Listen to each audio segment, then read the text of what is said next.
জীবন এবং সময় পৃথিবীর শ্রেষ্ঠ শিক্ষক। জীবন শেখায় সময়কে ভালোভাবে ব্যবহার করতে, আর সময় শেখায় জীবনের মূল্য দিতে। নমস্কার বন্ধুরা, কেমন আছো সবাই? আশা করছি সবাই খুব ভালো আছো, সুস্থ আছো। আমি প্রীতি নতুন আরেকটি দিনে নতুন আরেকটি ব্লগ নিয়ে চলে এসেছি তোমাদের সঙ্গে শেয়ার করতে। আই হোপ আজকের ব্লগটি তোমাদের ভালো লাগবে। তো সম্পূর্ণ ভিডিওটিতে জুড়ে আমার সঙ্গে থেকো। সংক্রান্তি তো চলেই এলো, মানে ওই যে পৌষ সংক্রান্তির কথা বলছি আর কি। তো দেখতে দেখতে দেখবে দিনগুলি চলে যাচ্ছে। তো ঘরটা ঝাড়তে হবে, তো সেই জন্য ভাবলাম সকাল সকাল ছেলেকে স্কুলে পাঠিয়ে দিয়েছি। তো আজকে না রোদটাও সকাল সকাল চলে এসেছে। তো ভাবলাম যেহেতু ঠান্ডাটাও কম আছে, আজকে ঘরটা ঝেড়ে দিই। যেই ভাবা সেই কাজ। কিন্তু জানো তো, আজকে সকাল থেকে আমার দিনটা যে এত খারাপ যাবে আমি না ভাবতেই পারিনি। মানে জানো তো, ঘর ঝাড়তে ঝাড়তে ঘরের জিনিসপত্র যে একেবারে ভেঙে ফেলবো সেটা আমি একদম কল্পনাই করতে পারিনি। তো যাই হোক, এখন পর্যন্ত তো ভালোই ছিল। ঘর ঝাড়তে ঝাড়তে যখন আমি বেডরুম ঝাড়তে গিয়েছিলাম তখনই এই দুর্ঘটনাটি ঘটলো আর কি। আর একটা নয়, দুইটা ঘটনা আজকে আমার সঙ্গে ঘটে গেছে। তো সঙ্গে থাকো, তোমাদের সঙ্গে অবশ্যই শেয়ার করব। তো দেখো বন্ধুরা, ঘরের মধ্যে যতই পরিষ্কার করে রাখো, উপরের দিকটা তো আর পরিষ্কার করা হয় না, আর ওইগুলিতে না অনেকটা ঝুল পড়ে যায়।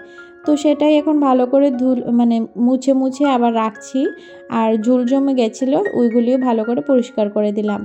আর যেহেতু পৌষ সংক্রান্তি চলে এসেছে, তো ভাবলাম এই ঘরটা আগে ঝেড়ে মুছে পরিষ্কার করিনি, আবার তো রান্নাঘরটাও পরিষ্কার করতে হবে। দেখতে দেখতে দিন চলে যাবে, টেরই পাওয়া যাবে না। তো যেহেতু ঘরের সব কিছু আজকে মুছে ক্লিন করব, তো ভাবলাম যে ঘরে যে লুকটা আছে একটু চেঞ্জ করব। মানে অনেক দিন হয়ে গেছে, আর অনেক দিন ধরেই ভাবছিলাম, কিন্তু আর করা হয়ে উঠছিল না। তো দেখো, ঘর ঝাড়া মোটামুটি শেষ হয়ে গেছে। এখন এই যে পর্দাগুলিও ধুয়ে দিব। আর প্রথমে ভেবেছিলাম যে সোফার কাভারগুলি ধুয়ে দেব না আজকে, কিন্তু পরে ভাবলাম যে না, অনেকটা ধুল পড়েছে, ধুয়ে দিতে হবে। আর সোফায় দেখতে পাচ্ছ অনেক কাপড় চোপড় আছে, ওইগুলি কিন্তু গতকাল ধুয়েছিলাম। তো ওইগুলি আর গোছানো হয়নি, ওইগুলি না একটা গামছা দিয়ে ঢেকে রেখেছি। এখন তো বেশ ভালো রোদ উঠছে কিছুদিন ধরে, কিছুদিন পরে কিন্তু আবার রোদের দেখা পাওয়া যাবে না। তখন কিন্তু ধোয়াধুয়ি করতে আবার অনেকটা মুশকিল হয়ে পড়বে। তো উপরের দিকে ঝাড়াঝুড়ি শেষ, এখন এই যে নিচে সব ধুলাবালু পড়লো, ওইগুলি একটু ভালো করে ঝাড়ু দিয়ে দিচ্ছি। আর তারপর সোফাগুলি একটু চেঞ্জ করব, মানে এদিক ওদিক করবো আর কি। তারপর আবার বেডরুমটাও ঝাড়তে হবে। আর এই দেখো, ঘর ঝাড়তে ঝাড়তে কী অবস্থা করেছি। টিউবলাইটটা না একদম ঝুলে গেছে, আর আমার না এত ভয় লাগছিল, মানে তোমাদেরকে সামনে জুম করে দেখাচ্ছি, মানে আমার মনে হচ্ছিল যে তারটা একদম ছিঁড়ে পড়ে যাবে। সঙ্গে সঙ্গে হাজব্যান্ডকে ফোন করেছি, বলল যে বাড়িতে এসে ঠিক করে দেবে। তো বেডরুম যে আমি ক্লিন করেছি ওইগুলি না তোমাদের সঙ্গে ভিডিও করিনি, কারণ আরেকটাও কারণ আছে, সেটাও তোমাদের সঙ্গে একদম লাস্টে শেয়ার করছি। তো তারপর দেখো, বাইরে বারান্দাটাও একটু পরিষ্কার করে দিচ্ছি। হাজবেন্ড যখন ছেলেকে নিয়ে স্কুল থেকে বাড়ি ফিরেছে তখনই ওকে দেখিয়েছি। মানে টিউবলাইটের কথা তো আমি ফোন করেই বলে দিয়েছি। আর আমার না রিং লাইটটা পরে ভেঙে গিয়েছিল। আর ভাগ্য ভালো মোবাইলটা লাগানো ছিল না, আর রিং লাইটটা পরেও না সেটাও ভেঙে গিয়েছিল। তো সেটা না আমি কিছুতেই আর জোড়া লাগাতে পারছিলাম না। আমার না ভীষণ ভয় করছিল যে ও এসে না জানি কী বলবে। তো যাই হোক, ও না এসে তারপর ওটা লাগিয়ে দিয়েছে। তোমাদের সঙ্গে আমি লাস্টে শেয়ার করব, মানে আমার রিং লাইটটার কী হালত হয়েছে। তো এই পর্যায়ে দেখো, আমার ছেলে চলে এসেছে ঘর ঝাড়তে ঝাড়তেই। আর ও এসে কিন্তু এখন একটু ক্যামেরাটা ধরে দিয়েছে। তখন কিন্তু মানে রিং লাইটটা ঠিক ছিল না। তো লাইটটা ভেঙে যাওয়ায় ঘরের যে জিনিসপত্র আছে ওইগুলি না আমি অফ ক্যামেরাতেই মুছে নিয়েছি। আর ঘরে যে সোফাগুলি বলেছিলাম তোমাদেরকে চেঞ্জ করব, মানে অদল বদল করবো একটু জায়গাটা, সেটাও করে নিয়েছি। তো এখন এই যে বাইরে বারান্দার যে জিনিসগুলি আছে, দরজা জানালা, এই জানালাটা না খোলা হয় না, তো এটা সবসময় লাগানোই থাকে, কারণ দরজাটা খুললে জানালাটা খোলা যায় না। তো যাই হোক, তারপর দেখো এখন ঘরটা মুছে নিচ্ছি। আর বেডরুমে কোনো ক্যামেরাই আমি আজকে করিনি। আমার লাস্ট ব্লগে কমেন্ট করেছে আমাদের ছোট্ট সংসার, দিদিয়া কেমন আছো, বাসার সবাই কেমন আছে, আজকের ব্লগটা খুব ভালো লাগলো। থ্যাংক ইউ সো মাচ দিদি ভাই, আর এত সুন্দর একটি কমেন্ট করার জন্য। প্লিজ এইভাবেই পাশে থেকো, আর আমিও ভালো আছি, আর আমার বাসারও সবাই এখন ভালো আছে। তারপর কমেন্ট করেছে শিরিন আক্তার, লিখেছে আপু একটু সাপোর্ট করে দিও।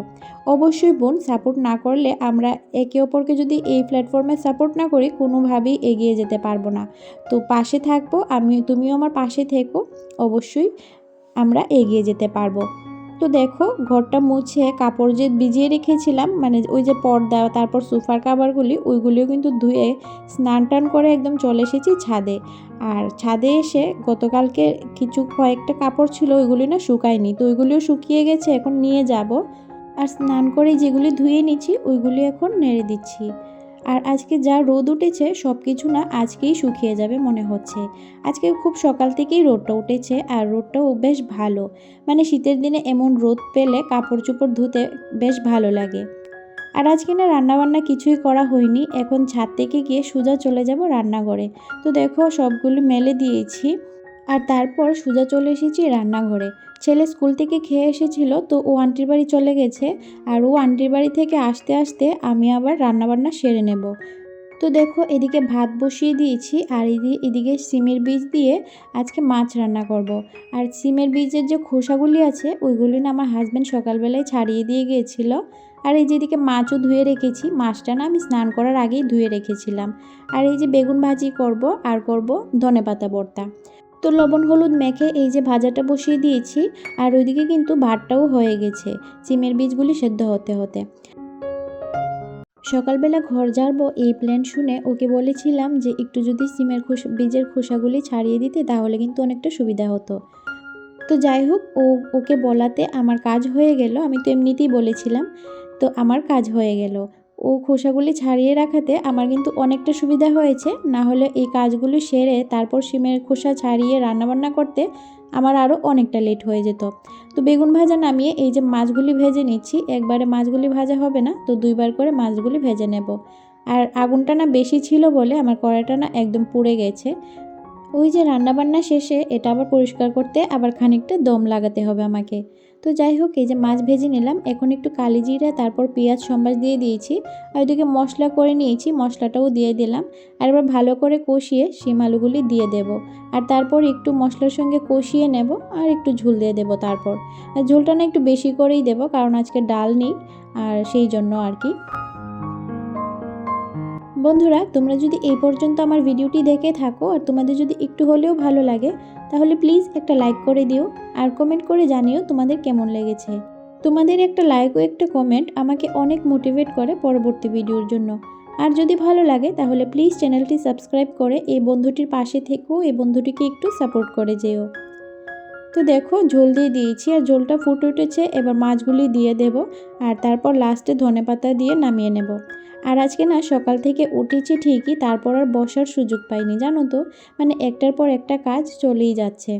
তো দেখো খুব সুন্দর মাছের ঝোলটা ফুটে উঠেছে, এবার ধনেপাতা দিয়ে নামিয়ে নেব। আর জানো তো বন্ধুরা, রান্নাবান্না সারতে সারতেই ছেলেও চলে এসেছিলো আন্টির বাড়ি থেকে, আর আজকে না এতটাই লেট হয়ে গিয়েছিল। তো যাই হোক, এই যে এদিকে বেগুন ভাজি, ধনেপাতা ভর্তা আর মাছের ঝোলটা দেখতে কিন্তু দারুণ হয়েছিল, আর খেতেও খুব সুন্দর হয়েছিল।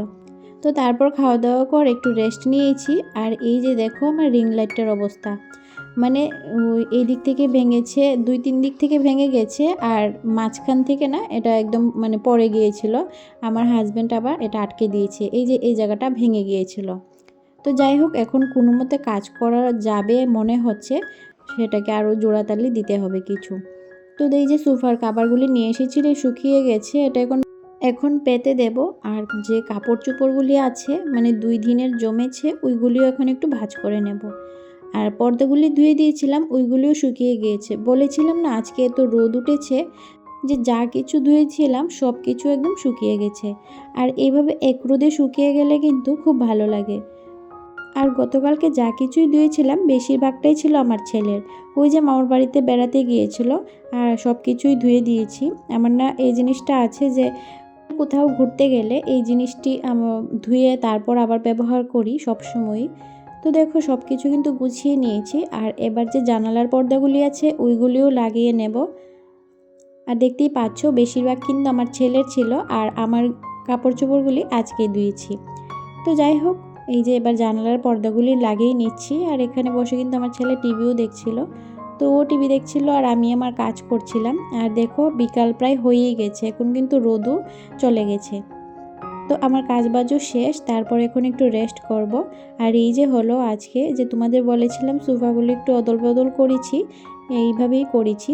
তোমরা অবশ্যই কমেন্ট করে জানিও কেমন হয়েছে, ভালো লাগছে কিনা। অনেক দিন ধরে ভাবছিলাম ঘরের লুকটা একটু চেঞ্জ করব, অনেক দিন ধরে একরকম হয়ে যাচ্ছে। কিন্তু ওই যে ঘরের মানে শেপটা না অনেকটাই ছোট, তো সেই জন্য না কোনোভাবে রেখেই ভালো লাগছিল না। তো আপাতত এরকম রেখেছি, তোমরা অবশ্যই কমেন্ট করে জানিও কেমন লাগছে। তো চলো আজকের ভিডিওটাও এখানেই শেষ করছি। যদি ভালো লাগে তাহলে প্লিজ একটা লাইক করে দিও। টাটা।